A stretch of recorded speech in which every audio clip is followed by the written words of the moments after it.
Hello, how's everybody doing tonight, huh? Well, my comment's just basically on the timing of this. So, the city of Eureka, where the winds of change blow like the most satirical of ways. Just weeks after being called out, the council members failing to sign and follow the ethics policy, they decided it was high time for an update. Well, isn't that convenient? It's like changing the rules of the game that you might already be cheating in. Wait, there's more hilarity in store. The new ethics policy, where does it place the power? In whose hands? You asshole. Cool. Because who needs accountability when you can simply hand over the reins to someone who's not even an elected official? It's like saying, hey, we trust you to make more ethical decisions for all of us, but don't worry. We don't hold you accountable, and if things go awry.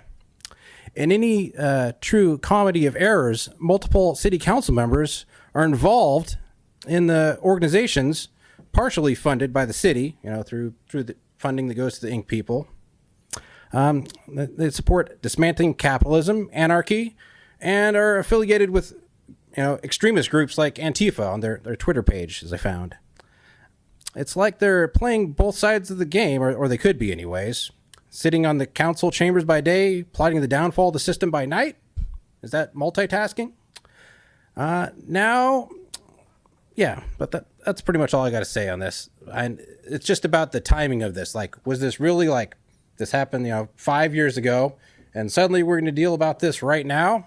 It just came right on, or is it just because someone made a complaint about ethics, and now we're going to change it? And the previous speaker was saying, perhaps there should be, a public meeting to go over what, who does hold people accountable, and what is considered speculation, and is it speculative that somebody who moves to or supports defunding the police should recuse themselves on matters about funding the police? Is that speculative? That sounds like common sense to me. But anyways, that's it. Thank you. Thank you for being here. Hi. I wasn't going to come up and speak because I felt like this was handled pretty well by the people before me, but I just wanted to point out, since Ms. Moulton had her microphone off, when Ash asked her a question, she replied, "You asshole." So if we have a code of conduct, I would assume that's a violation. I would like to see you do something about it, or you do something about it, or whoever is responsible for doing something about it, do something about it. That's bad behavior. It's also considered best practice to uphold the League of California Cities Code of Conduct. So whether that's a requirement or not, it's best practice for a reason. And I'd also like to know a little bit more about what points in the 2017-25 Code of Ethics bothers council so much.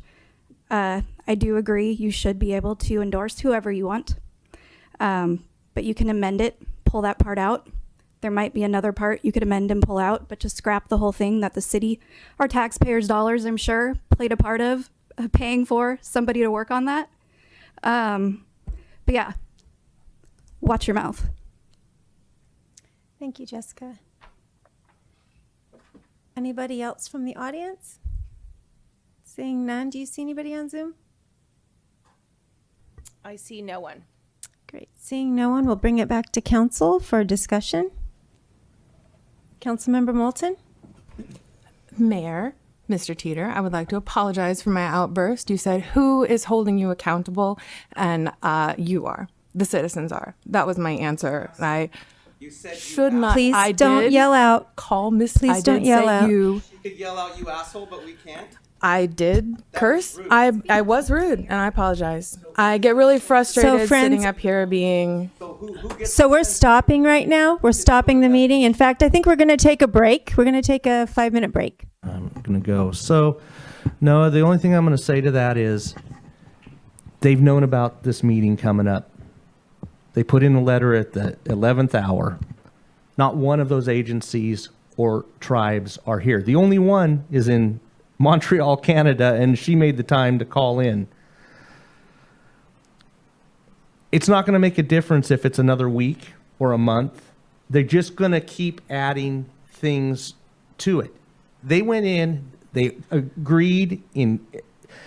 I've talked to most of the people that were in the meeting on the county side and to Tina about it.